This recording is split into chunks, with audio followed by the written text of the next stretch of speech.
Hello students, today we will see our second topic, accounts of not for trading concerns.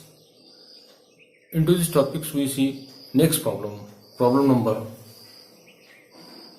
4, textbook number 116. Problem number 4, chapter number 2, accounts of not for profit trading concerns. Last video we see problem number 1st, 2nd and 3rd. Into this problem we discuss how to calculate the stock of stationery. Today into this topic we discuss some important concept again. Into this problem number 4 we see only income and expenditure account is given, which we prepare into this problem number 4. Receipt and payment is there, so we should prepare only one account, income and expenditure accounts.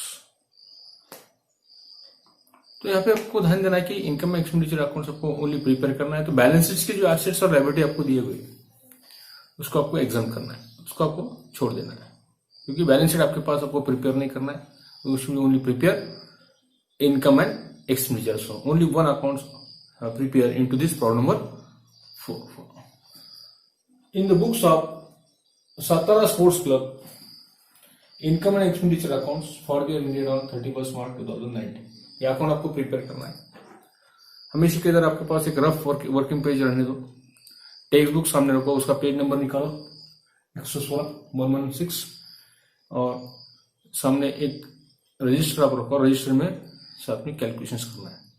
तो इस topic के अंदर non trading concerns जो होते हैं, जो आपने पहले वीडियो में देखी, नॉन ट्रेडिंग कंसर्न्स कौन से होते हैं? School, colleges, hospitals, sports club, charitable trust, etc. They maintaining their accounts into non-trading concerns. The concern is called as non-trading concerns. उसे non-trading concerns कहा जाता है.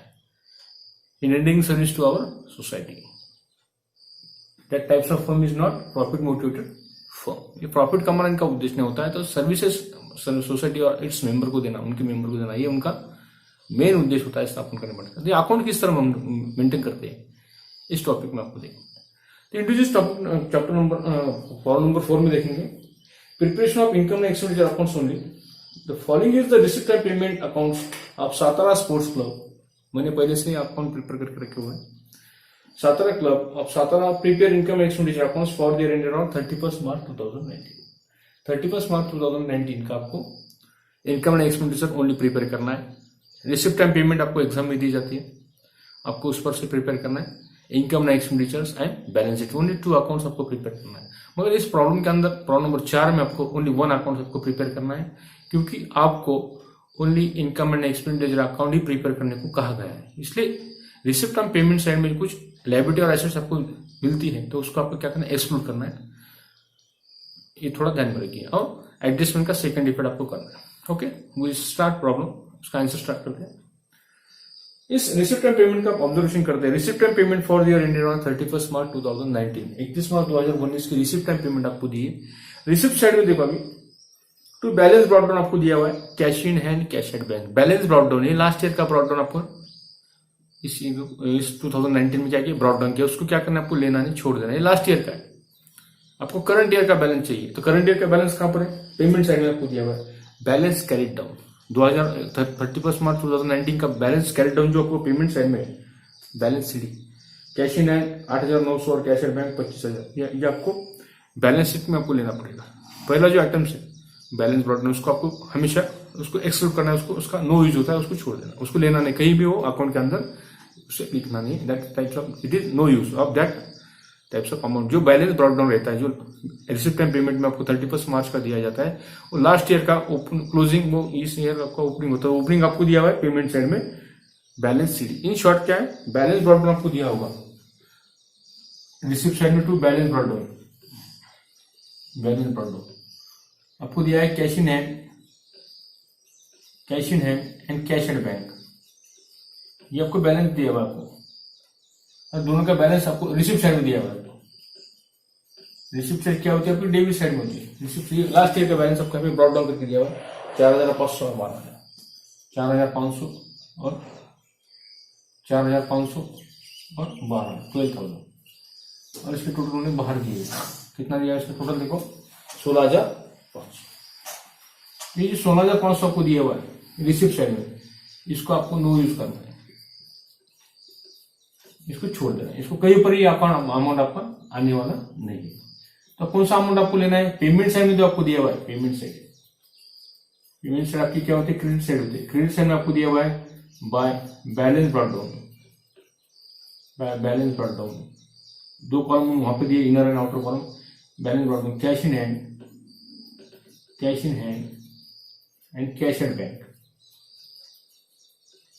देखो कितना दिया पेमेंट साइड, पेज नंबर 116 पे सीढ़ी 8,900 और 25,000। 8,900 कैश इन हैंड है और 25,000 आपको दिया हुआ है। इनकी दोनों की टोटल यहाँ पे बाहर दी, कितनी टोटल दी? 8,900 और 25,000 की टोटल 33,900, 33,900 आपको दिए, 33,900 ये आपको टोटल दिए बाहर। तो इस टोटल को आपको बैलेंस शीट में लेना है, इसका यूज करना है आपको। दैट अमाउंट वाज यूज, इसको यूज करना है आपको बैलेंस शीट के asset side, transfer to balance sheet asset side. इसको आपको लिखना है। ये एसेट है, फिर भी इसका नो यूज होता है क्योंकि ये आपका रिसिप्ट टाइम पेमेंट है। ये बैलेंस ब्रॉट डाउन आपका लास्ट ईयर का, उसके पहले का ईयर का है। तो आपको करंट ईयर का आपको लेना पड़ता है। 31 मार्च 2019 का जो आपका बैलेंस ब्रॉट डाउन है, balance CD balance carried down जो आपका है वो अगले साल क्या होता है? ब्रॉट डाउन होता है। तो क्या बैलेंस सीडी जो दिया हुआ है आपको पेमेंट साइड में, रिसिप्ट टाइम पेमेंट के पेमेंट साइड में जो आपको दिया हुआ है, इसमें taking amount 8,900 write down to balance sheet side and 25,000 write down to directly balance sheet side. 33,900 direct आप लिख सकते हैं बाहर। इन शॉर्ट आपको ये बताना है कि बैलेंस सीडी जो आपको दिया जाता है रिसिप्ट टाइम पेमेंट में, बैलेंस ब्रॉट डाउन आपको यहाँ पे एक्सक्लूड करना है रिसिप्ट साइड में का और पेमेंट साइड में का। बैलेंस सीडी जो आपको balance carried down, CD for carried down, carried down, carried down, जिसको कहते हैं C/D, ये आपको लेना है। कैरिड डाउन आपको लेना है, पेमेंट साइड का कैरिड डाउन आपको यहाँ पे प्रॉब्लम सॉल्व करते हो इनकम एक्सपेंडिचर के बाद जो आप बैलेंस शीट प्रिपेयर करते हैं तब आपको लेना है हमेशा, हर प्रॉब्लम के अंदर। तो बैलेंस ब्रॉट डाउन जो होगा रिसिप्ट पेमेंट उसको आपको छोड़ देना है। तो यहाँ पे आपको बैलेंस ब्रॉट डाउन, यहाँ पे आपके पास बैलेंस शीट नहीं है इस अकाउंट के अंदर, तो आपको यहाँ पे इसका कुछ नो यूज आपको करना है। यहाँ पर ये लेना नहीं आपको, ओनली उसमें total amount of balance sheet. अभी बैलेंस शीट जब होगी तो आप बैलेंस शीट में आप ऐसे साइड में लिखते थे तो balance brought down cash in and cash at bank, balance brought down cash in and cash at bank, direct asset side में cash in and cash at bank लिखते थे और आपका एडजस्टमेंट कंप्लीट करते थे। तो इस प्रॉब्लम के अंदर आपको only prepare income and expenditure आपको प्रिपेयर करना है। तो income and expenditure upon prepare करने की वजह से ये बैलेंस शीट की जो कुछ आइटम आपको दिए हुए एसेट्स एंड लायबिलिटी, इसमें आपको लेना है इस प्रॉब्लम के अंदर। वर्किंग नोट के लिए जगह छोड़ के, वर्किंग नोट के लिए हमेशा पेज रखते जाओ क्योंकि इसमें आपको जो प्लस यहाँ पे आपको जमता नहीं वर्किंग नोट, तो यहाँ पर आपको स्पेशली उसको वर्किंग करना है। एग्जैक्ट फिगर जो है आपको यहाँ पे मेंशन करना पड़ता है। ठीक है, रिसिप्ट साइड में बैलेंस ब्रॉट डाउन जो आपको दिया है cash in and cash at bank, cash in and 4,500 और कैश एट बैंक 12,000, इसको आपको छोड़ देना है। इसको कट कर दो, फुली माल ऐसा नो यूज कट करना है, उसको कहीं भी लेना नहीं, एसेट में लेना नहीं, लायबिलिटी लेना नहीं, इनकम एक्सपेंडिचर कोई कहीं जगह पर वो आएगा नहीं, उस आइटम को आपको छोड़ देना है। नेक्स्ट इंपॉर्टेंट पॉइंट आपका सब्सक्रिप्शन। सब्सक्रिप्शन कितना दिया देखो, by subscription it is income by subscription. Subscription का एक हेडिंग डाल देते हैं। सब्सक्रिप्शन जो आपका होता है, ये सब्सक्रिप्शन सबको दिया हुआ है। करंट ईयर आपका कौन सा है प्रॉब्लम का, पहले करंट ईयर आपको आइडेंटिफाई करना है। करंट ईयर कैसा ढूंढना है? 31 मार्च 2019 यानी 2018-19, ये जो साल आपका है ये आपका करंट ईयर है। नेक्स्ट ईयर क्या होगा इसका? नेक्स्ट ईयर होगा 2019-20, ये आपका नेक्स्ट ईयर है। और इसका प्रीवियस ईयर क्या होगा? इसके पहले का ईयर, प्रीवियस ईयर 2017-18, ये आपका प्रीवियस ईयर। तो प्रीवियस आपको माइनस करना है और नेक्स्ट ईयर जो होता है उसको कहते हैं एडवांस ईयर। एडवांस ये आपका एडवांस रहता है, जहाँ पे आउटस्टैंडिंग कहा जाता है। तो नेक्स्ट ईयर आपको प्लस करना है, करंट ईयर आपको करंट ईयर में से नेक्स्ट ईयर प्रीवियस ईयर का आपका अमाउंट दिया तो उसको माइनस करना, नेक्स्ट ईयर करें तो करंट अकाउंट आपका बेस ईयर आपका होता है। तो करंट अकाउंट के सब्सक्रिप्शन यहाँ पे लेना है। ये सब्सक्रिप्शन कौन सी लेना है? करंट ईयर की। थोड़ा ध्यान में रखिए, बहुत सारे स्टूडेंट को समझ में आता है कि करंट ईयर के subscription only taking to that income side, credit side में आपको लेना है, रिसिप्ट ऑफ पेमेंट की क्रेडिट साइड में सब्सक्रिप्शन करंट ईयर जो आपका करंट ईयर कौन सा है, एक बार निकलो 2018-19 किस तरह कैलकुलेट करें 2018-19 31 मार्च आपका क्या है 31 मार्च 2019 यानी आपका स्टार्ट कब होता है 1 अप्रैल 2018 यानी ये 2018 इसलिए इसको लिखा जाता है 2018 ये 18 ये 19 क्योंकि दिसंबर के बाद में क्या होता है आपका साल चेंज होता है 19 होता है। अप्रैल देखो अप्रैल मई जून जुलाई अगस्त सितंबर अक्टूबर नवंबर और दिसंबर 1 अप्रैल आपका, तो दिसंबर में क्या होता है 1 अप्रैल दिसंबर 18 होगा, तो जनवरी में क्या होता है 2019 होता है, जनवरी फरवरी मार्च अप्रैल कितना है आपका 2020, तो आपको मार्च 2020 मार्च का आपका अकाउंट क्लोज होता है, आपका अकाउंट ईयर क्या है 1 अप्रैल टू 31 मार्च, ये आपका फाइनेंशियल ईयर है। इस टाइम इस पीरियड में आप क्या लिखते हैं 12 month period is called as accounting year आपका 1 अप्रैल टू 31 मार्च, ये आपके 12 महीने होते हैं, उस 12 महीने में आप अकाउंट मेंटेन करते हैं, इसलिए आपके ये आपको करंट ईयर आपका क्या है 2018-19 इसके बेस के ऊपर जो प्रॉब्लम के अंदर आपको जो ईयर दिया है उसका बेस आपको पकड़ना है, ये आपका करंट ईयर, ये प्रीवियस ईयर, ये नेक्स्ट ईयर। तो यहाँ पर आपको सब्सक्रिप्शन करंट ईयर आपको लेना है जो प्रॉब्लम के अंदर, ठीक है, यहाँ तक आपको समझ में आया होगा। और एक बार इसको वर्किंग नोट के लिए आपको जगह चाहिए इसलिए इसको कट कर देते हैं यहाँ पर और कैलकुलेशन करके देखते हैं, थोड़ा ध्यान से देखिए हाउ टू कैलकुलेट सब्सक्रिप्शन का पॉइंट बहुत इंपॉर्टेंट इसके अंदर, how to calculate subscription. So read the problem carefully. आपको देखो रिसिप्ट साइड में आपको सब्सक्रिप्शन दिया हुआ है 2017-18 2018-19 एंड 2019-20, तो 2017-18 का कितना आपका 4000 है, 2018-19 का कितना आपका 44,500 दिया हुआ है और 2019-20 का कितना आपका 3,500। इसमें करंट ईयर कौन सा आपका 2018-19 आपका प्रॉब्लम 19 का है, तो आपका करंट ईयर जो है इसमें तो आपको समझ में आएगा, वर्किंग नोट आप लिख कर रखते हैं, आपको करंट ईयर बाजू में लिख के रखते हैं, करंट ईयर रफ पेज इसलिए आपको काम आता है 2018-19, नेक्स्ट ईयर आपका है और इसके बाद में रहता है इसको प्रीवियस ईयर, ये आपको 2-3 साल का प्रीवियस ईयर आपका, तो प्रीवियस ईयर कौन सा आपका 2018-19 के पहले का ईयर कौन सा रहता है 2017-18 और नेक्स्ट ईयर 2019-20 आपका नेक्स्ट ईयर है और प्रीवियस ईयर है 2017-18, तो आपको करंट ईयर लेना है, करंट ईयर का बैलेंस आपको लेना है 2018-19 का करंट ईयर आपका है, तो वो बैलेंस आपको इनर साइड में लिखो, इसके ऊपर एडजस्टमेंट होता है बहुत बार, तो एडजस्टमेंट है तो देखेंगे एडजस्टमेंट हुआ तो उसको कैलकुलेट करंट ईयर का कितना है 44,500 ये करंट ईयर का बैलेंस आपने लिया। उसके बाद में आपको देखना है subscription receive outstanding, adjust number जो आपका है 1 आउटस्टैंडिंग सब्सक्रिप्शन करंट ईयर, उसको आपने टिक मार्क करके 2018-19 को, क्योंकि उसके ऊपर एडजस्ट नंबर 1 जो दिया है आउटस्टैंडिंग सब्सक्रिप्शन करंट ईयर यानी 2018-19 का आपको दिया है 4,500, उसको प्लस करो, प्लस आउटस्टैंडिंग सब्सक्रिप्शन एडजस्टमेंट है तो रेड पेन से प्लस करेंगे, एडजस्टमेंट है तो रेड पेन यूज करेंगे, उसको समझ में आने के आउटस्टैंडिंग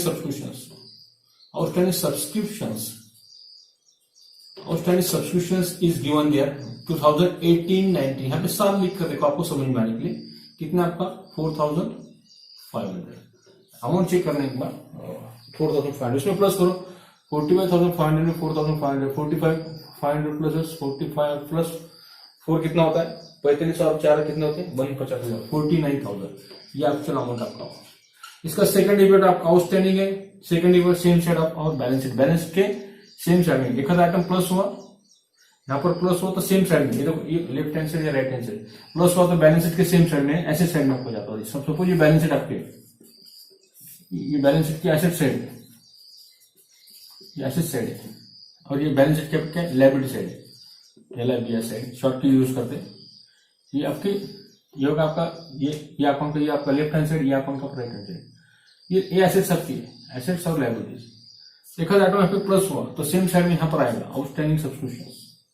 देखा जाए तो आपका माइनस होता था यहाँ पे एक था आपका माइनस होता था, कहाँ आता था यहाँ होता था माइनस हुआ तो अपोजिट साइड में माइनस समझो, राइट हैंड साइड में आपका माइनस हुआ तो लेफ्ट हैंड साइड में उसका सेकंड नंबर होगा, राइट हैंड साइड में प्लस हुआ तो लेफ्ट हैंड साइड में राइट हैंड साइड में उसका क्या होगा प्लस होगा। ओके, ये प्लस। ये थोड़ा रूल्स आपको फाइनल अकाउंट्स आपने देखते आ रहे हैं, तो अभी थोड़ा ध्यान रखें, जो नए स्टूडेंट है उनको समझने के लिए मैं फिर से मैं आपको बताया वो नया देखते हैं। अभी ये अगर आपका इसका सेकंड इफेक्ट अभी नहीं होगा, क्योंकि आपको बैलेंस शीट यहाँ पे प्रिपेयर नहीं करना है, only prepare income and expenditure, only income and expenditure account आपको यहाँ पे प्रिपेयर करना था। इसलिए बैलेंस शीट का सेकंड इफेक्ट आपको एडजस्टमेंट यहाँ पे करना नहीं है, क्योंकि बैलेंस शीट आपके पास यहाँ पर इस प्रॉब्लम नंबर 4 में आपको प्रिपेयर नहीं करना है, इसलिए सेकंड इफेक्ट नहीं होगा। नेक्स्ट रिसिप्ट साइड, और देखिए इसमें के बाकी देखो 2017-18 का आपका बैलेंस बाकी 4000 और 19-20 का आपका बाकी 3500। इसके ऊपर एडजस्टमेंट होने के बाद उसका चर्चा करेंगे। एंट्रेंस फीस देखो कितना, एंट्रेंस फीस आपको लिखना है। एंट्रेंस फीस क्या है आपकी, ये आपकी डेबिट साइड, तो डेबिट साइड में आपका आना है। एंट्रेंस फीस देखो कितना, तो entrance fees it is of income. Entrance fees, entrance fees, entrance fees इसके ऊपर एडजस्टमेंट है। क्या एडजस्टमेंट है देखो इसके ऊपर, एडजस्ट नंबर 3 देखो, एडजस्ट नंबर 3 एंट्रेंस फीस के ऊपर दिया हुआ। एंट्रेंस फीस आपका है, आपको सीक्वेंसली रिसिप्ट साइड पर कैलकुलेट कर रहे हैं, इसलिए रिसिप्ट साइड के ऊपर ध्यान दीजिए। एंट्रेंस फीस सब्सक्रिप्शन के बाद में का पॉइंट है, एंट्रेंस फीस का कैलकुलेशन करके पहले रिसिप्ट साइड कंप्लीट करेंगे, उसका एडजस्टमेंट होगा एडजस्टमेंट क्लियर करेंगे, बाद में पेमेंट साइड कंप्लीट करेंगे, उसका एडजस्टमेंट होगा एडजस्टमेंट देखेंगे आप। इसलिए एडजस्टमेंट पे टिक मार्क करना बहुत जरूरी है। जहां पर टिक मार्क है, रिसिप्ट साइड में जितने टिक मार्क है वो टिक मार्क का एडजस्टमेंट रीड करना है, और एडजस्टमेंट होते हैं उस एडजस्टमेंट को राइट कर देना कि एडजस्टमेंट हो चुका है। यानी एग्जाम में आपको समझ में आता है कि कौन सा एडजस्टमेंट बाकी है, कौन सा एडजस्टमेंट आपको अभी करना है। ठीक है, नेक्स्ट पेंसिल यूज करना है, पेंसिल से राइट करना है। जो गलती से कहीं राइट हुआ तो उसको आप कट कर सकते हैं, करेक्शन कर सकते हैं। एंट्रेंस फीस आपका 8000, एंट्रेंस फीस इनर साइड में लिखो, एडजस्टमेंट था, एडजस्टमेंट है तो इनर साइड में आपको लिखना है एंट्रेंस फीस 8000, एंट्रेंस फीस 8000 इसके ऊपर एडजस्टमेंट है। एंट्रेंस फीस 8000 इसके ऊपर एडजस्टमेंट दिया हुआ है। Entrance fee are to be treated revenue income, so इसको रेवेन्यू इनकम बोल के आपको लेना है, that is right down to the revenue income, into bracket लिखो treated as revenue income. Entrance fee treated as revenue income, entrance fee treated as, लिखो bracket में लिखते रखो, treated as revenue income, income बोलकर आपको वहां पर लेना है, इसलिए right down to the income side 8000। अब इसका सेकंड डिविडेंड नहीं होगा इनकम आपका एसेट साइड में, तो आपके पास अभी बैलेंस शीट नहीं है, इसलिए इसका सेकंड डिविडेंड एडजस्टमेंट का सेकंड डिविडेंड जो आपको करना है as per our accountancy rule के अनुसार, तो उसका सेकंड डिविडेंड नहीं होगा क्योंकि आपके पास बैलेंस शीट नहीं। फिर एक ही सिंगल डिविडेंड करो, जैसे 4500 का आपने सेकंड डिविडेंड नहीं किया क्योंकि बैलेंस शीट आपके पास नहीं था, वैसे एंट्रेंस फीस जो है आपकी इसका सेकंड डिविडेंड आपकी नहीं होगा क्योंकि ट्रीटेड एज इनकम और बैलेंस शीट दूसरा अकाउंट आपके पास नहीं है, इसलिए आपको सेकंड डिविडेंड नहीं करना है। Next donations, donations for building fund, building fund के लिए आपको डोनेशन दिया है। बिल्डिंग फंड क्या है आपके एसेट है, बिल्डिंग क्या आपकी, ये बिल्डिंग फंड है आपका, ये बिल्डिंग फंड आपका है, ये आपका बिल्डिंग फंड होने के कारण लाइबिलिटी साइड में आपको जाएगा फंड, और fund write to the liability side, ये लाइबिलिटी साइड में आता है, फंड से और फंड इज और लाइबिलिटी, ये लाइबिलिटीज है, इसलिए आपके पास बैलेंस शीट अभी नहीं है।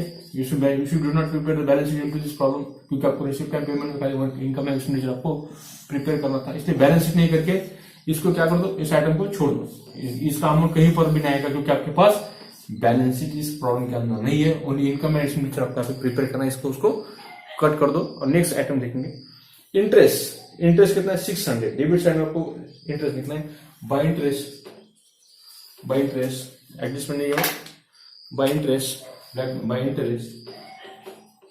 इंटरेस्ट 600। ओके, नेक्स्ट ऐसे रिसिप्ट साइड आपकी चल रही है। Sale of furniture, sale of furniture आपके पास है, फर्नीचर आपने सेल किए, उसकी बुक वैल्यू आपको दी हुई है, सेल ऑफ फर्नीचर की बुक वैल्यू दी हुई है। देखो बुक वैल्यू फर्नीचर क्या है आपके एसेट्स है, और अब उसमें आपका टोटल फर्नीचर था 4500, या एडजस्टमेंट रफ वर्किंग में देखते हैं फर्नीचर, देखो फर्नीचर आपके एसेट्स है मगर उसके ऊपर एक साइलेंट एडजस्टमेंट आपको दिया हुआ है, हिडन एडजस्टमेंट आपको दिया हुआ है, इसे साइलेंट एडजस्टमेंट कहा जाता है। सेल ऑफ फर्नीचर आपने सेल किया, सेल ऑफ फर्नीचर, थोड़ा ध्यान दीजिए, sale of furniture into bracket आपको दी बुक वैल्यू ऑफ फर्नीचर आपका दिया हुआ है, उसका जो बुक वैल्यू था, जो उसकी वैल्यू थी, जो कीमत थी उसकी कीमत थी 8000 rupees, 8000 rupees amount of the book value of our sale of furniture. और आउटर कॉलम में आपको दिया हुआ है अमाउंट, देखो इसका दोनों का आपको यहाँ पे कंपेरिजन करना बहुत जरूरी है। आउटर कॉलम में दिया आपको 4500, टोटल फर्नीचर आपको 4500 का है, ये एक्चुअल वैल्यू रिसिप्ट साइड में आपको दी हुई है, रिसिप्ट साइड में डेबिट साइड में आपको दिया हुआ है sale of old furniture, old furniture आपने सेल किया, देखो बुक वैल्यू है 8000 माइनस 4500, तो कितना डिफरेंस आ रहा है इसमें से 3500 रुपए जो डिफरेंस आ रहा है इसमें, that is sale of assets. ये प्रॉफिट हुआ क्या लॉस हुआ, 8000 उसका वैल्यू था, आपने 4500 में सेल किए, ये प्रॉफिट हुआ आपका लॉस हुआ उसका, इसमें नफा हुआ फायदा हुआ टोटल हुआ आपका इसका, करेक्ट। इसमें लॉस है क्योंकि 8000 की बुक वैल्यू थी, 4500 में आपने क्या किया उसको सेल किया, यानी 8000 में से 4500 ये वैल्यू जो आपकी सेलिंग प्राइस जो आपकी जो एक्चुअल अपने एसेट बता रहे, तो उसका बुक वैल्यू था 8000, सेल किए 4500 में, 8000 में से 4500 गए, 3500 is the loss of sale of furniture. आया समझ में आपके, that is the difference into this adjustment. Sale of furniture आपको दिया हुआ है, it is silent adjustment, book value is given there, so write down the loss, it is our expenditure, आपका खर्च आपका हुआ है, एडजस्टमेंट है तो थोड़ा हिडन एडजस्टमेंट, थोड़ा ब्लैक में रेड में से यूज करेंगे, तो यहाँ पे लिखो to loss on sale of furniture, to loss on sale of furniture, how many rupees are given there, into bracket write down book value 8000 minus 4500, that is the actual value of furniture given into our receipt side, 8000 minus 4500, how many rupees are there, 3500, the amount of furniture, it is a loss on sale of furniture, इसे क्या कहा जाता है, loss on sale of furniture. इसी loss है आपको expense side में, debit side में आपको लिखना पड़ेगा loss on sale of furniture, that is our into bracket hidden adjustment, आपका साइलेंट एडजस्टमेंट है, आपको समझने के लिए एग्जाम में लिखना नहीं आपको, it is our hidden adjustment, ये आपका हिडन एडजस्टमेंट यहाँ पे कहा गया नहीं है, मगर it should be mention into indirectly mention into this receipt side, sale of furniture book value is given into inner side 8000 and outer column में आपको दिया है 4500, that is our hidden adjustment, that is our silent adjustment से कहा जाता है। तो उसका साइलेंट एडजस्टमेंट का भी आपको सेकंड इफेक्ट करना है, मगर अपने पास बैलेंस शीट नहीं है, इसलिए आपको बैलेंस शीट में इसका सेकंड इफेक्ट आपको नहीं होगा, इसलिए उसका ओनली वन इफेक्ट आपको यहाँ पे करना है, ठीक है। नेक्स्ट देखते हैं रिसिप्ट साइड, देखो अभी ऑब्जर्व करने के बाद बैलेंस ब्रॉट डाउन आपको लेना नहीं है, इसको एक्सक्लूड कर दिए, सब्सक्रिप्शन में आपको 17-18 प्रीवियस ईयर का और नेक्स्ट ईयर का सब्सक्रिप्शन आपका लेना बाकी अभी, एंट्रेंस फीस अपने इसका एडजस्ट हो चुका है, डोनेशंस फॉर बिल्डिंग ये अपने बैलेंस शीट के लायबिलिटी साइड में आता है, इसको कट कर दिया, इसको नहीं लेना है, इन्वेस्टमेंट हो चुका है, सेल ऑफ फर्नीचर हो चुका है। अभी आपको आना है इधर राइट साइड में, आपको राइट साइड क्रेडिट साइड जो आपकी पेमेंट साइड के बारे में उसका एडजस्टमेंट देखते हैं और आइटम्स अभी कैलकुलेट करते हैं। ईयर्स के ऊपर थोड़ा कॉन्सेंट्रेट करना बहुत जरूरी है, यहाँ पर ईयर्स आपको करंट ईयर, प्रीवियस ईयर और लास्ट ईयर, इसको सब्सिक्वेंट ईयर भी कहा जाता है, you should calculate the actual amount in that situation, how to calculate now. So students we see the next point in it problem in difficulty, you ask me on my WhatsApp number. अभी payment side में देखते हैं कि salary is our payment, that is our expenditures, so write down the debit side of expenditure account, to salaries कितना है 5000, to salaries हमेशा ऊपर लिखना है, कोशिश करना है, सैलरी रेंट वगैरह जो होता है, टू सैलरीज कितना देखो, amount of salaries given there, credit side 5000 per month आपकी सैलरी, हम टोटल सैलरी आपको दी हुई है 5000 rupees.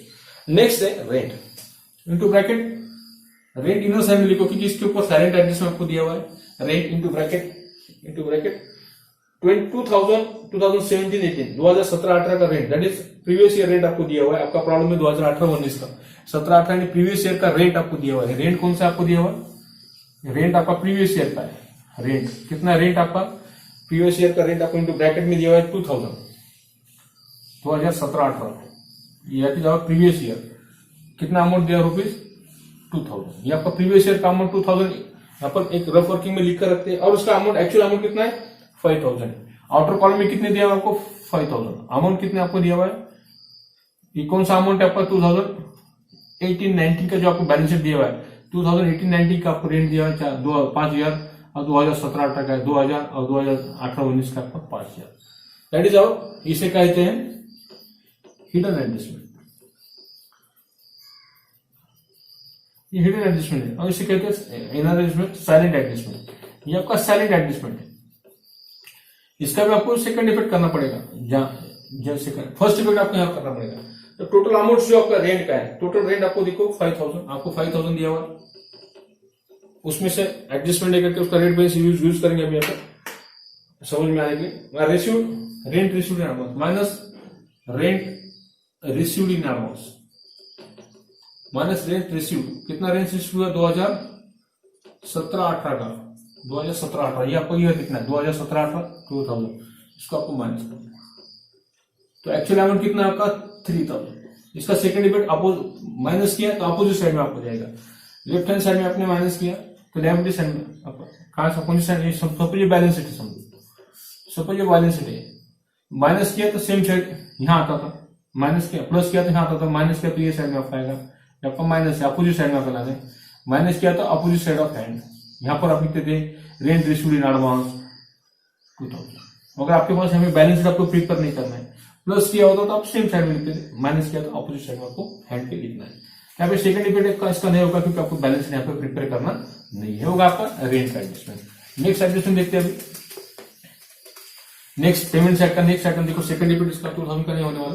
Next item is given there and electricity charges of expenditure, write down single effect, इसका सिंगल इफेक्ट करना है आपको। To electricity charges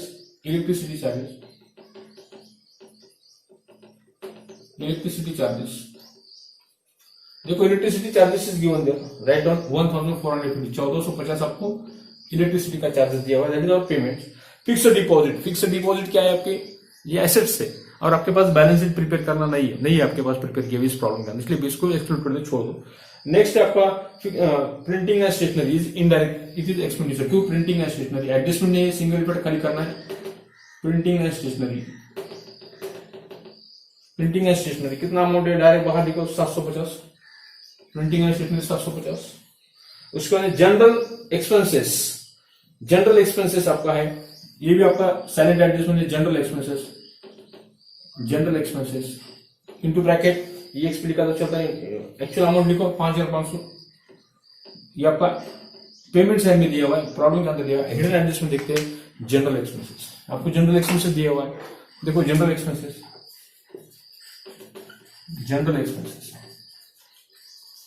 into bracket आपको डेट दिए हुए जनरल एक्सपेंसेस के, included 500 paid for next year, including rupees 500 paid for next year को आपका यहाँ पे जनरल एक्सपेंसेस में आपको पेड किया हुआ है, ये आपको पेमेंट साइड में आपको, और एक्चुअल बाहर अमाउंट कितना दिया आपको 5500 आपको दिया हुआ है, 5500 आपको दिया हुआ है, ये एक्चुअल अमाउंट है बाहर लिखो, उसके ऊपर एडजस्टमेंट है, इंक्लूडेड उसके अंदर है, तो इसको इंक्लूड है तो इसको क्या करो, उसमें से माइनस कर दो फॉर नेक्स्ट ईयर, इंक्लूडेड रेडिपेंस यूज करेंगे, included next year amount minus included next year amount, उसे क्या कहते हैं एडवांस, उसे क्या कहते हैं प्रीपेड, दूसरे इसके अंदर। तो कितना आपको इंक्लूडेड इसके अंदर 500 आपके नेक्स्ट ईयर के पेड फॉर नेक्स्ट ईयर आपका 500, बाहर देखो 5000 माइनस किया तो बैलेंस शीट के अपोजिट साइड में आपका आता है, ये बैलेंस शीट है आपके पास, ये लायबिलिटी साइड आपकी है और ये एसेट साइड आपकी है सपोज। तो सेकंड इफेक्ट आपको करना है, एडजस्टमेंट 240 पे, आपके यहाँ इस प्रॉब्लम के अंदर आपको बैलेंस शीट यहाँ पे प्रिपेयर नहीं करना है, जब बैलेंस होती तो सेकंड इफेक्ट क्या होता था, यहाँ आता था, ये आपने माइनस किया अपोजिट साइड में, प्रीपेड इंश्योरेंस, एडवांस इंश्योरेंस या नेक्स्ट ईयर, ये लिखते थे आप general expenses for next year, it is advance general expenses 500, ये 500 का सेकंड इफेक्ट यहाँ होता था, अपनी माइनस किया तो अपोजिट साइड में, प्लस किया होता तो सेम साइड में आता। तो अपोजिट साइड में आपको लिखना है, ये तो कोई लेफ्ट हैंड साइड या right hand side, opposite side ये लेफ्ट हैंड साइड का अपोजिट साइड ये माइनस, यहाँ पर आपका सेकंड इफेक्ट होता था। मुझे आपको बस बैलेंस शीट पे प्रिपेयर नहीं करना है, इसलिए इस प्रॉब्लम के अंदर आपका सेकंड इफेक्ट नहीं, ये होगा आपका जनरल एक्सपेंसेस का साइलेंट एडजस्टमेंट, हिडन एडजस्टमेंट जो आपको दिया हुआ है effect. Next sports material purchase, आपने स्पोर्ट्स मटेरियल यहाँ पे परचेस किए हुए, तो it is our expenditure to sports material purchases, कितना है स्पोर्ट्स मटेरियल परचेसेस देखो 40,000, इसके ऊपर एडजस्टमेंट आपको दिया हुआ है, देखो 4 नंबर का एडजस्टमेंट के ऊपर है, इनमें साइड में लिखो 40,000 40,000 the sports material was purchased now. So students, you should see here. So sports material adjustment number 4. Sports material, read the adjustment number 4. Sports material on 1st April 2000 18 आपका sports material कब का है, sports material into bracket date लिख के रखो, date बहुत important इस topic के अंदर है। 1 अप्रैल 2018, 1 अप्रैल 2018 का अपना sport material that is opening stock आप उसे बोल सकते हैं 6,000। डेट बहुत इंपॉर्टेंट है। और 31 मार्च 2019 14,000, 31 मार्च 2019 उसका अमाउंट है 40, ये होगा 6,000 अप्रैल का, और इसका मार्च का आपका 14,000 होगा। ये क्लोजिंग आपका है 31 मार्च का, उसे कहते हैं क्लोजिंग मटेरियल उसे बोलो आप, और इसको बोलना है ओपनिंग मटेरियल। 1 अप्रैल का जो ओपनिंग होता है इसको बोलो आप ओपनिंग मटेरियल आपका 6,000 और क्लोजिंग मटेरियल है आपका 14,000। ये दोनों का कंपेरिजन आपको यहाँ पे देखना है, ओपनिंग में से क्लोजिंग कितना है देखा। अभी एक्चुअल आपको स्पोर्ट्स मटेरियल जो दिया है 40,000 आपको स्पोर्ट्स मटेरियल दिया हुआ है, 40,000 sports material is given there. So into this sports material opening इसमें प्लस करो, प्लस ओपनिंग स्पोर्ट्स मटेरियल कितना आपका प्लस में प्लस करो, प्लस ओपनिंग स्पोर्ट्स मटेरियल या डेट लिखी तो चलता है, प्लस 1/4/2018 का ओपनिंग स्पोर्ट्स मटेरियल आपका 6,000 प्लस करो, या 46,000 इसमें से माइनस करो क्लोजिंग स्पोर्ट्स मटेरियल कितना आपका 14,000, 46,000 में से 14,000 गए, 14,000 गए, कितना आता है यहाँ पे देखो बाहर देखो कितना आता है 32,000। सेकंड इफेक्ट आपका नहीं होगा क्योंकि आपके पास बैलेंस शीट नहीं है, इसलिए क्या किया आपने ओपनिंग में से क्लोजिंग, ओपनिंग स्पोर्ट्स मटेरियल क्या किया इसमें प्लस किया आपने, ये ओपनिंग है आपका 1/4 का ओपनिंग, और क्लोजिंग क्या 21 का आपने इसमें माइनस किए, 46,000 में से 14,000 गए, 32,000 32,000 आपने बाहर लिखे। सेकंड इफेक्ट होगा कि आपके पास बैलेंस शीट नहीं है, ये होगा आपका स्पोर्ट्स मटेरियल का साइलेंट एडजस्टमेंट। इस प्रॉब्लम के अंदर आपको 2 एडजस्टमेंट साइलेंट थे, 2 एडजस्टमेंट हिडन एडजस्टमेंट थे, एक सेल ऑफ फर्नीचर का और स्पोर्ट्स मटेरियल कंज्यूम का एक था, परचेस का एक था। तो बैलेंस सीडी और बैलेंस ब्रॉडडाउन, आपको बैलेंस ब्रॉडडाउन आपको नहीं लेना, तो बैलेंस सीडी आपको पेमेंट साइड में दिया हुआ है बाय बैलेंस सीडी, तो यहाँ पे ध्यान देना कि cash in and cash at bank ये आपको लेना है बैलेंस सीडी का, इस साल आपको ब्रॉडडाउन करना है बैलेंस शीट में। That is our assets, write down to the asset side, but asset balance sheet is not into this problem number 4। इसके अंदर आपको बैलेंस शीट आपको यहाँ पे प्रिपेयर नहीं करना है, इसलिए इसको आप यहाँ पे एक्सक्लूड कर दो, छोड़ दो, और बाद में एडजस्टमेंट की ओर ध्यान दीजिए। यानी बैलेंस ब्रॉडडाउन आपको यहाँ पे नहीं लेना है, ओनली बैलेंस सीडी आपको लेना था, मगर बैलेंस शीट आपके पास इस प्रॉब्लम के अंदर नहीं है, इसलिए इस प्रॉब्लम में उसको अभी लेना नहीं है। Only income and expenditures now we have to be prepare. So adjustment की ओर देखते हैं। पहला एडजस्टमेंट आपका करंट ईयर का हो चुका है, रेंट का एडजस्टमेंट आपका हुआ, देखो ये होगा आपका रेंट कितना था आपका करंट ईयर का आपका था 1,000, आपने इसके अंदर रेंट का एडजस्टमेंट आपका टोटल रेंट देखो कितना आपका रेंट का एडजस्टमेंट आपको रेंट देखो कौन से साइड में आपको रेंट दिया हुआ, read the rent carefully. Rent outstanding 2,000 आपका था, 5,000 प्लस 2,000 जो आपने कंप्लीट किए, और ये रेंट का एडजस्टमेंट नंबर 2 आपका बाकी है। देखो आउटस्टैंडिंग रेंट आपका है 1,000 उसमें प्लस आउटस्टैंडिंग रेंट, इस रेंट को आपको यहाँ पे प्लस करना होता है। एक एडजस्टमेंट आपका सेकंड बाकी था, आउटस्टैंडिंग प्लस होता है, प्लस आउटस्टैंडिंग रेंट, इसमें प्लस करा भी, ये 3,000 इनर साइड में लिखो, ये एडजस्टमेंट गलती से रहेगा था अपना 3,000 प्लस आउटस्टैंडिंग रेंट 1,000, यानी पूरा आया आपका 4,000, आउटस्टैंडिंग रेंट आपका 4,000 आया। इसका सेकंड इफेक्ट आपका नहीं होगा क्योंकि आपके पास लायबिलिटी नहीं है, एसेट साइड नहीं है, it is our liability. Balance sheet की लायबिलिटी में आप लिखते आउटस्टैंडिंग रेंट, मगर आपके पास यहाँ पे बैलेंस शीट प्रिपेयर नहीं करना है, तो आउटस्टैंडिंग रेंट 1,000, अमाउंट एक्चुअल 4,000, 3,000 को 4,000 कर लो क्योंकि आउटस्टैंडिंग रेंट आपका एडजस्टमेंट सेकंड बार, इसलिए एडजस्टमेंट की टिक मार्क यहाँ पर बहुत जरूरी होते हैं, एक आधे बार रह जाता है, पॉसिबिलिटी रहती है एग्जाम के अंदर। So boys into this we should be total into this income expenditure, इसकी टोटल आप करते हैं, और जो डिफरेंस आएगा यहाँ पे डिफरेंस है तो सरप्लस करना है, क्रेडिट में आया डिफरेंस, ये बिगर टोटल आपकी रही, और यहाँ पे डिफरेंस आता है तो उसे करना है by deficit, excess of expenditures और income, it is called deficit. तो आपका टोटल हमेशा इसकी इनकम साइड की ज्यादा होती है, तो इनकम साइड की टोटल आपकी होती है 57,600, ये टोटल आपको करना है 1,50,000, ये 57,000 प्लस 600, 57,600, ये टोटल आपको, ये जो हाईएस्ट टोटल है, ये टोटल आपने पहले की हाईएस्ट है, इसको यहाँ पे ट्रांसफर कर दिए, यहाँ पे जो डिफरेंस आएगा उसे कहना है सरप्लस, यहाँ पे जो डिफरेंस आएगा उसे कहना है सरप्लस। यहाँ पे जगह, यहाँ पे क्या करते थोड़ा जगह बनाते हैं यहाँ पे, और यहाँ पे लिखते हैं टू सरप्लस, तो सरप्लस ये टोटल माइनस करो 5,000, 4,000, 3,500, 1,450, 750, 5,000 और 32,000। 1 2 3 4 5 6 7 7 आइटम इसमें से माइनस करो।